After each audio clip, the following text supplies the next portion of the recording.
It's the final race of the F1 Fantasy 2024 season. So how are you going to attack Abu Dhabi? Let's find out.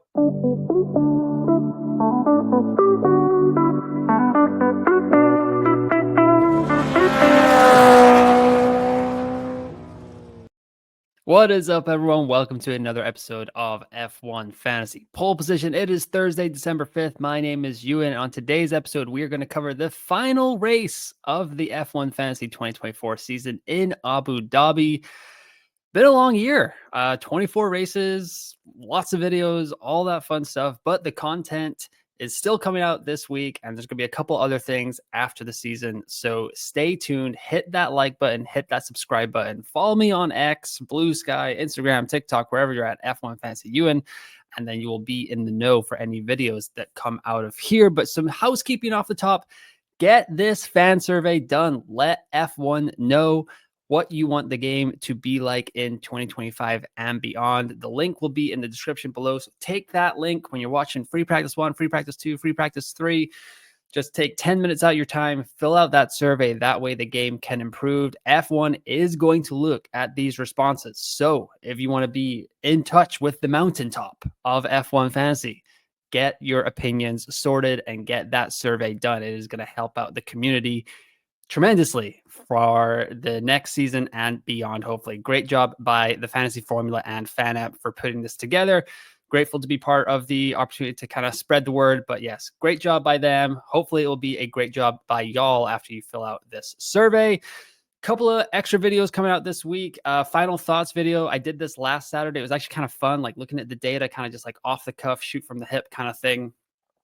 Final thoughts going into the Abu Dhabi Grand Prix. I will be at work during the last hour, so no live stream for qualifying this week, but final thoughts video will be out bright and early Saturday morning, probably 10-15 minutes, just wrapping up my thoughts from FP1 and FP2. And there will be one final video, season finale race watch along. We're going to give this a go, see how this goes. It's the last race. Let's try throwing stuff against the wall, see if it sticks. Join me on the YouTube channel. We will watch the Abu Dhabi Grand Prix together. I'll have the live or the timing kind of F1 tempo up and the F1 Fantasy live scoring up as well. So we'll just be checking all of our teams. I'll enter your teams. Join me. Let's see what's going on as we get down to the final race of the F1 Fantasy season. And one last thing, a massive thank you to everyone that has liked, watched, subscribed to the YouTube channel this season. It has been a massive year of growth that I did not anticipate. So seriously, from the bottom of my heart, thank you so much for any comments, any interaction at all. It has been so much fun getting to interact with the F1 Fantasy community. It has grown tremendously. There's so many content creators out there now. Zach, Tom, Rob, Adam, Terry, Rain. I'm missing people. Sorry about that, but yeah, it's been F1 Fantasy Tools, F1 Fantasy Fuel, F1 Fantasy Tips, all those guys.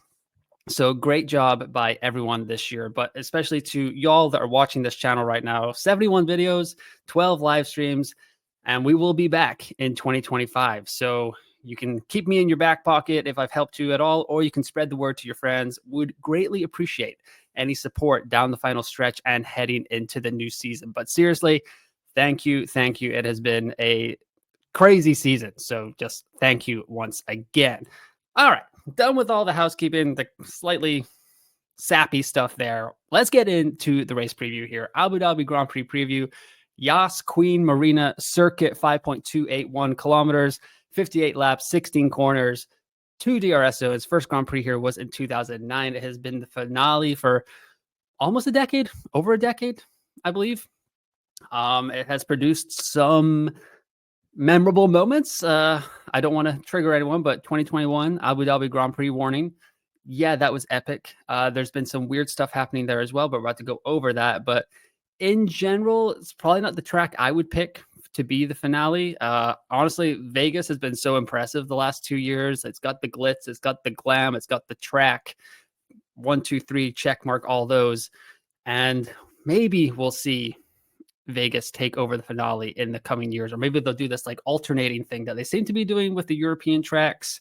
Word coming out that the Dutch Grand Prix is not going to be on the calendar after 2026. I think Spa has been extended. Monaco's been extended. Lots of kind of up in the air stuff in F1 right now when it comes to the calendars. But Abu Dhabi and Vegas, maybe they could take turns rotating the final race of the season. I think that'd be pretty interesting, especially the last 2 years of Vegas has been fantastic. But it's going to be fun to watch the 20 drivers trundle around the track here one last time in 2024. Weather is going to be bright and sunny skies in Abu Dhabi. So no worries there. We'll get representative times in FP1, FP2, FP3. Like there should be no like weird data thrown up. So that will be nice, kind of reliable data that we'll get. Compounds for the race are C3, C4, C5, the three softest compounds. It's probably going to be a medium hard one-stop race, maybe a medium hard, just depending on the degradation. But I don't think we're going to be seeing any crazy tire strategies coming out of here. So might be a little bit of a one pit stop race, which is never the most entertaining Grand Prix, but it is what it is. It's the final race for 3 months, so we're going to enjoy it no matter what. Funky finale. Weird things happen in Abu Dhabi. So it's been the finale for a while.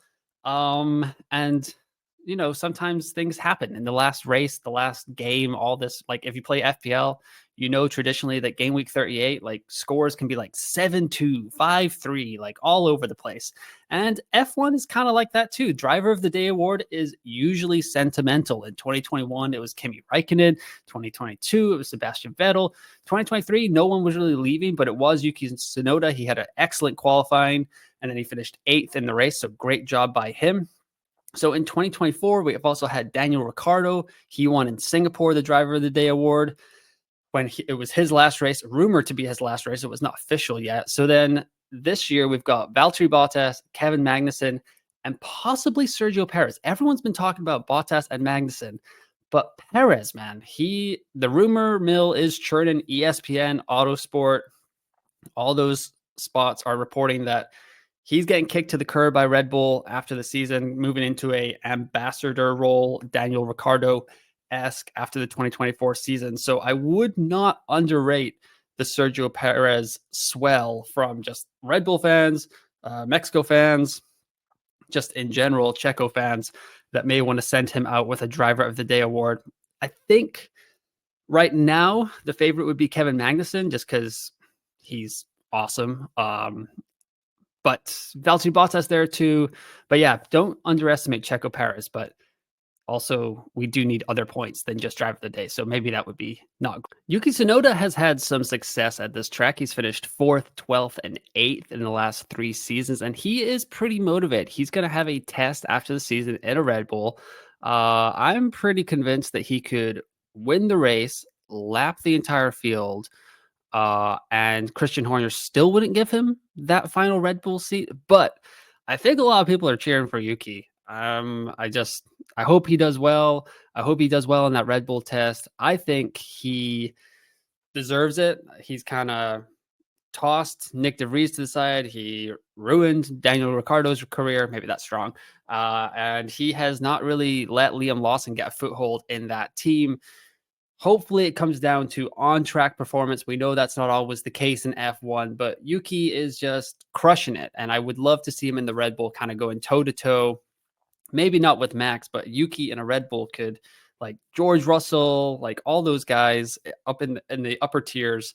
It would be fun to see Yuki up with the big boys. Verstappen and Leclerc have finished 1-2 here in the last 2 seasons, back-to-back years. So that is also something to just keep in mind. They both like this track quite a bit. And FP1 is usually dominated by test drives / rookies. In 2022, we had 6 drivers replaced in FP1. In 2023, there were 10 drivers replaced over FP1. Maybe FP2, because I saw that Red Bull actually replaced both their drivers. And then this year, there are set to be quite a few test drives / rookies as well in FP1. So some of the data will be skewed, but FP2 with the great weather we're going to get is going to be fine. We'll get some great long run data. We'll get some good qualifying sims, all that stuff, and FP3 on top of it. But yeah, Abu Dhabi, funky finale just kind of throws some stuff up. So just keep that in mind when you're making your team selection. How you doing? Ensure Joey from Friends GIF thing here. Jack Doohan is replacing Esteban Ocon at Alpine for the final race. Feels a little bit unfair to Esteban Ocon, but I believe he wants to be part of the postseason test drive for Haas, and this is how they arranged it. Seems strange, but whatever. Priced at 10.9 million. That's 1 million less than his teammate Pierre Gasly. Makes him the 5th cheapest driver on the grid. He's the 2021 F3 runner-up, 2021 F3 runner-up, 2023 F2 runner-up.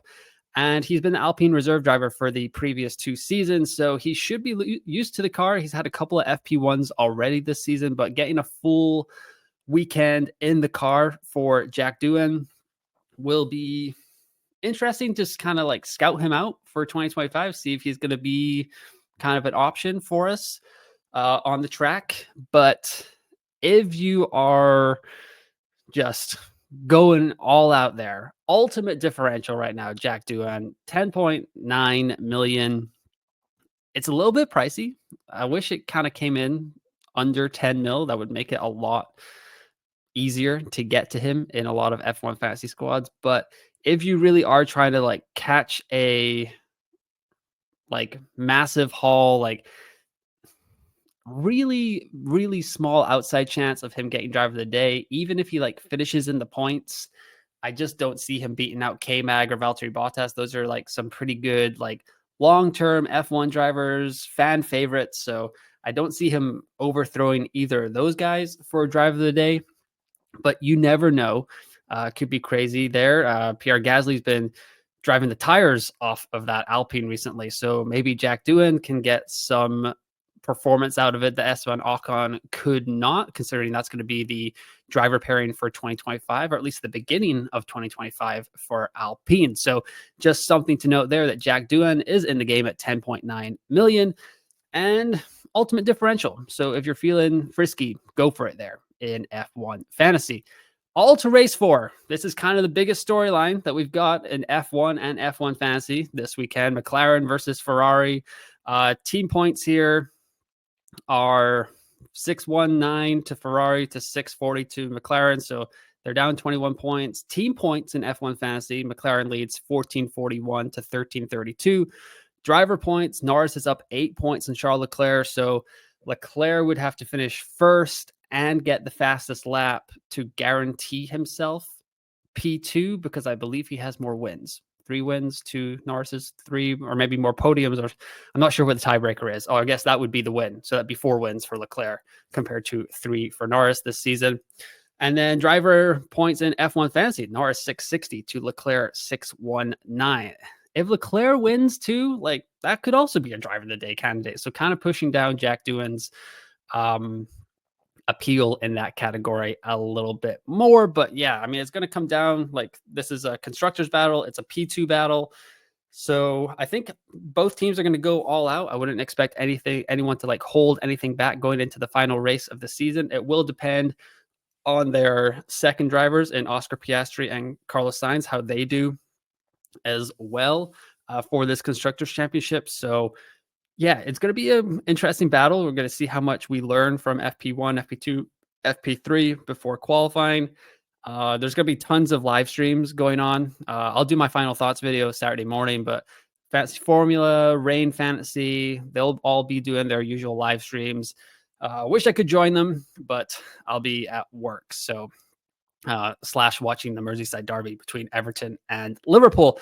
But yeah, McLaren versus Ferrari is going to be interesting. I think a lot of us are going to have both these guys as our 2X and our second premium driver plus the constructors. So it really is going to come down to the C tier assets where we can kind of find some differentials. You can have some funky lineups, go different if you want for the final race of the season. Just kind of throw it against the wall, see if it sticks. But yeah, right now, this is where the battle is for F1. This is what they've been pumping all week. And yeah, it's pretty close in F1 fantasy as well. Max Verstappen is leading in the points this season as well in F1 and F1 fantasy as well. But these guys are also kind of battling it out for P2 in F1 fantasy. Leclerc would have to overtake Norris quite a bit. But yeah, McLaren versus Ferrari for the final race of the season. And yeah, we're going to get into some team selection. Alrighty, T1 squad here, 6,300 in the world, somewhere around there. Team right now is Lando Norris, Oscar Piastri, Frank Colapinto, Valtteri Bottas, and Zhou Guanyu with Ferrari and McLaren. 130.7 million in the bank. 1.1 million cost cap left as well. So yeah, I'm a little bit short of what my kind of slightly ideal move would just be Zhou Guanyu to Jack Doohan, just for a little bit of a differential. But I like having Valtteri Bottas here to cover off the possible driver of the day, although it sounds like he might stick around in F1 like as a reserve driver. So yeah, it's going to be a little like fan psychological this week. I don't know. Maybe we're going to try and overanalyze the general fan in F1 just to get those 10 extra points. But yeah, this is kind of like I can easily get to Charles Leclerc if it looks fine. And that's nice and boring. I could get to Alex Albon, but Williams have been struggling a lot recently. So some slightly differential lineups that I've been looking at here would be Charles Leclerc out, Lando Norris out, bring in George Russell, and then that gives me enough money to get K-Mag here. And the reason I kind of like this is I'm covering off McLaren and Ferrari there as the constructors. George Russell has been really impressive the last few weeks here. And see 25, 36, 29, 20, 38. Like, while Lewis Hamilton is struggling a lot in this car, George Russell seems to be thriving down the stretch. He kind of George Russell kind of has this demeanor where he's like, now that he knows that it's his team heading into 2025, he's almost like embracing the role. I feel like he was still kind of battling Hamilton to be like, I'm the main driver. No, I'm the main driver, like that kind of thing. And now he's driving with a lot of confidence. It's almost like he's not even worried about Lewis Hamilton being at Mercedes anymore because he is out the door after this weekend. It's almost giving George Russell this like new boost in his driving ability. He seems to just be kind of crushing it every weekend where Hamilton is struggling. So I don't mind Russell here as a differential. We're going to see how Mercedes does. They are predicted to kind of struggle at this track. So, but this is just a different lineup because it also covers off Valtteri Bottas and Kevin Magnussen as driver of the day. Plus, if Charles Leclerc wins, I've probably got 3 of the 4 driver of the day favorites going on here.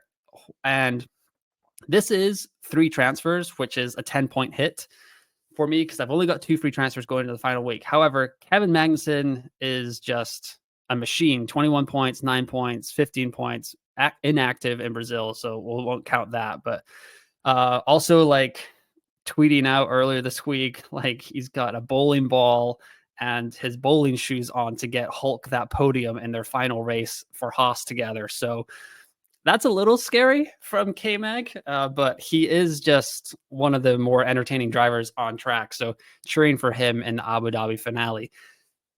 I like where I'm at in the world right now. I think this is a way to crack into the top 5,000 because I think going with the same lineup is just, I'm not going to really move anywhere. Maybe I can get into the top 6K, which is also fine. Barring any DNFs, I think this will also keep me inside the top 10K.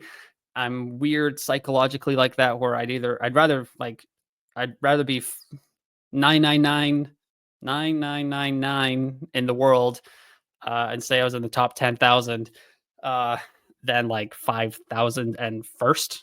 I don't know why, just a weird thing. Let me know in the comments below if you're also like that. Just say top 5K, top 10K.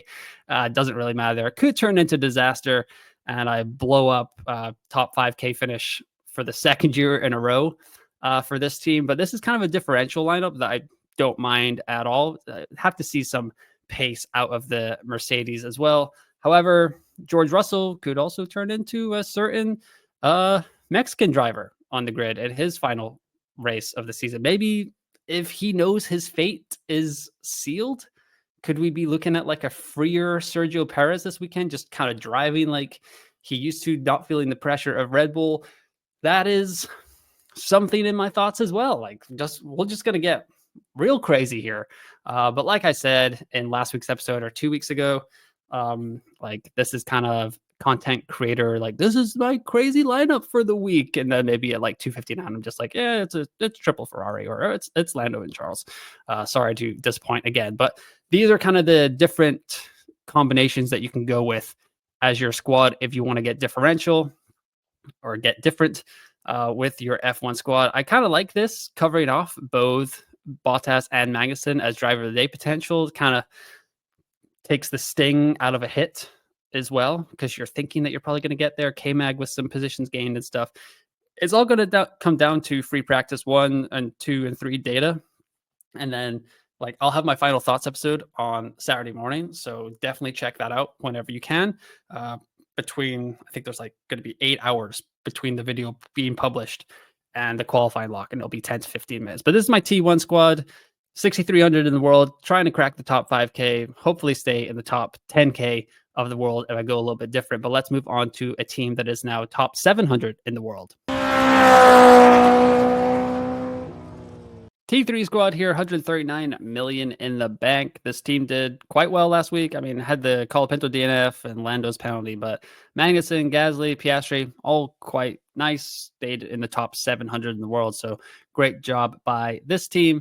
I've got the wild card in my back pocket, so I'm not really worried about transfers here. I'll probably burn it just to say I used all my chips, because I think I'm going to make some moves here. Because this is my T3 team, for some reason, I feel like a lot more free to kind of just take punts despite it being top 700 in the world. So that's a little different. So I've been kind of playing around with some things here, and yeah, so getting Colapinto, went too far there, and Bottas into the squad leaves me with 72.2 million.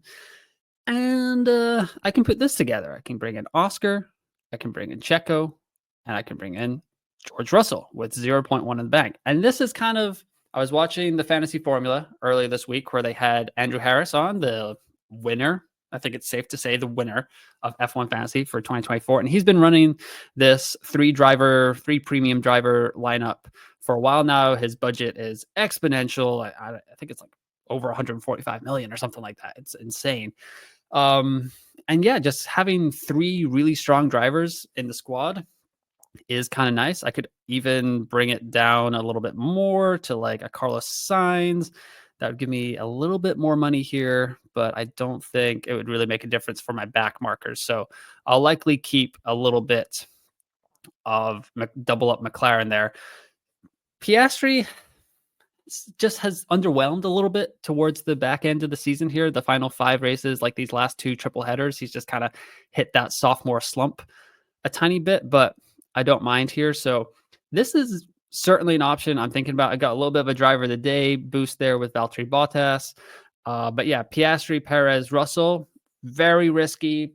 Could drop me out of the top 1,000 with a disastrous weekend. But I'm, like I've said, Checo maybe driving a little bit more freer if the rumors, and it sounds like it is going to happen, are true about him losing his Red Bull seat. Russell kind of coming into his own as the team leader at Mercedes, and maybe Piastri has a little bit something to prove heading into 2025. Just like, I can beat Lando on track. I'm spinning narratives right now to make myself feel better about this. But yeah, this is kind of a differential lineup here. If I just kind of reset the squad, I don't know. I mean, it could also get to, if I downgrade Magnussen or if I downgrade Gasly to Doohan. So that would be the differential that I'm bringing in here. And then I could get up to Charles Leclerc and kind of go back to like the template a little bit. Really high upside C tier driver here. Kevin Magnussen, driver of the day, differential, 2 favorites. This is also another option that I quite like a bit, just depending on how risk adverse I'm feeling on Saturday afternoon, that I will go into with my final thoughts video. But yeah, this team is pretty high up, but I feel kind of like it's just house money at this point, so I can get a little risky, drop outside the top 1,000. It is what it is. It's not my T1's team, so oh well. But let me know in the comments below, would you go with that crazy first lineup that I showed you here for this T3 squad, or is it a little bit more sensible just to go a little bit differential here with Jack Doohan, bring in Charles for Oscar, just play it a little bit more sensibly. Would you want to stay in the top 1,000, or would you go for like a top 500, 400 finish with a differential lineup in the final race of the season? Let me know in the comments below, or hit me up on X. Call me crazy idiot or whatever for my lineup decisions there. But let's wrap this up here.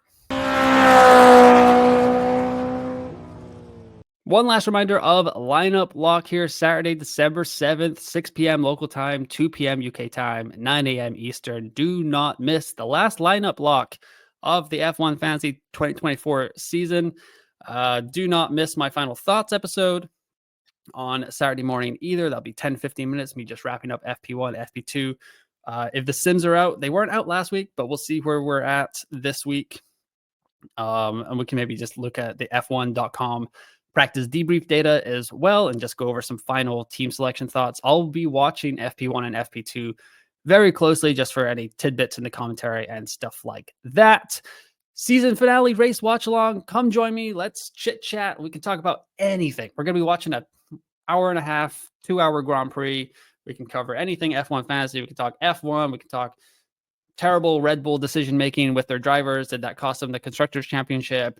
Talk about anything you want. So come join me for the Abu Dhabi Grand Prix season finale race watch along on Sunday afternoon, wherever you're in the world. Probably hop on about 5 minutes before the Grand Prix starts. So yeah, looking forward to chit chatting about that on the final Sunday of the season. And fill out that fan survey, F1 Fantasy Community Survey from the Fantasy Formula and Fan Amp. Fantastic initiative that they have put together there. So do not miss out on getting your voice heard by the mountaintop at F1 Fantasy to make some changes to the game in 2025 and beyond. But that is going to do it for the final race preview of the F1 Fantasy 2024 season. Like I said at the beginning, thank you so much for any comments, likes, views, hate, love, whatever. It has been a fantastic season. There's going to be like a race review, a season recap. I'll do some season awards and stuff. I'm not sure if that's going to be like a 2 or 3 episode thing. I know everyone's going to probably tune out and take a break, but just going to wrap up the season that way. It'll help me sleep a little bit better over the Christmas and holiday season. Go into the lab, make some changes, make some tweaks. Kind of get back in to the wind tunnel and prep for the 2025 season for a little bit there. And then we'll be back with more content because F1 does not really stop all that much. But once again, thanks for watching. Thanks for listening. Thanks again for a tremendous 2024 F1 fantasy season. If this is the final time that you tune into the channel for the year, and I will talk to you next time.